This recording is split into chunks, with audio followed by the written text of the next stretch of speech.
உங்களுக்கு தைராய்டு பிரச்சனை இருக்கா? உடம்பு வெயிட் போட்டுக்கிட்டே இருக்கா? முடி கொத்து கொத்தா கொட்டுதான்? எவ்வளவு நேரம் தூங்கி எழுந்தா கூட நைட் ஃபுல்லும் தூங்காத மாதிரி உடம்பு எப்பவுமே டயர்டா இருக்கா? இதுக்கு ஒரு மிராக்கல் சொல்யூஷன் பார்ப்போம் வாங்க. இதுக்கு ஒரு கப் அளவுக்கு தனியா விதைகள் எடுத்துக்கோங்க. அதை ஒரு பேன்ல சேர்த்துக்கோங்க. இது கூடவே நாட்டு மருந்து கடைகள்ல வால் மிளகுன்னு கிடைக்கும். மிளகுக்கு ஒரு வால் முளைச்ச மாதிரி இந்த மாதிரி இருக்கும். இது எடுத்துக்கோங்க. ஒரு டேபிள் ஸ்பூன் அளவுக்கு எடுத்துக்கோங்க. இதையும் அதோட சேர்த்து மிதமான தீயில வச்சு நல்ல பொன் முருவலா வாசனை வர வரைக்கும் இதை வறுத்துக்க போறோம். இதை ஹை தீயில வச்சு கறிக்க விட்டுடாதீங்க. அது மட்டும் கவனமா இருங்க. இது நல்ல வாசனை வர ஆரம்பிச்சு நல்ல முறுமுறுன்னு ஆகுறப்ப எடுத்து ஒரு பிளேட்ல போட்டு ஆற வச்சு மிக்சியில போட்டு இந்த மாதிரி பொடி பண்ணி ஒரு பாட்டில்ல போட்டு வச்சுக்கோங்க. இப்போ ஒரு பேன்ல ஒரு டம்ளர் தண்ணி எடுத்துக்கோங்க. 1 டீஸ்பூன் இல்ல 1.5 டீஸ்பூன் அளவுக்கு பொடி சேர்த்துக்கோங்க. உங்க இனிப்பு அளவுக்கு ஏற்றபடி வெல்லம் சேர்த்துக்கோங்க.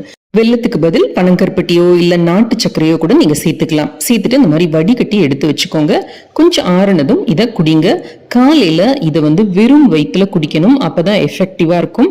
இதை கண்டினியூஸா நீங்க ஒரு வாரம் செஞ்சு பாருங்க. உங்களுக்கு கண்டிப்பா அந்த சிம்டம்ஸ் எல்லாம் குறையிறது உங்களுக்கே தெரியும். வால் மிளகு சேர்த்திருக்கிறதுனால தனியானால உங்களுக்கு குளிர்ச்சி ஆயிட்டு சைனஸ் ப்ராப்ளம் அந்த மாதிரி எல்லாம் வரதுக்கு வாய்ப்பு இல்லை. சோ நீங்க தைரியமாவே குடிக்கலாம். இதை நார்மலா நீங்க காலையில எழுந்தோடனே வெறும் வயிற்றுல டேப்லெட் போடுவீங்க இல்லையா? அந்த மாதிரி போட்டு முடிச்சதுக்கு அப்புறமா இந்த டீ குடிங்க. இதுக்காக இந்த டேப்லெட்டை நிறுத்திடாதீங்க.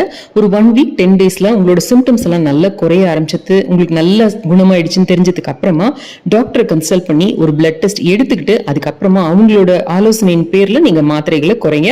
ஆனா 1 வீக் ரெமெடி, 1 வீக் மேஜிக் ரெமெடினே இதை சொல்லலாம். உங்களுக்கு கண்டிப்பா அந்த டிஃபரன்ஸ் தெரியும். அவசியம் இதை ட்ரை செய்து பாருங்க. தேங்க்ஸ் ஃபார் வாட்சிங்.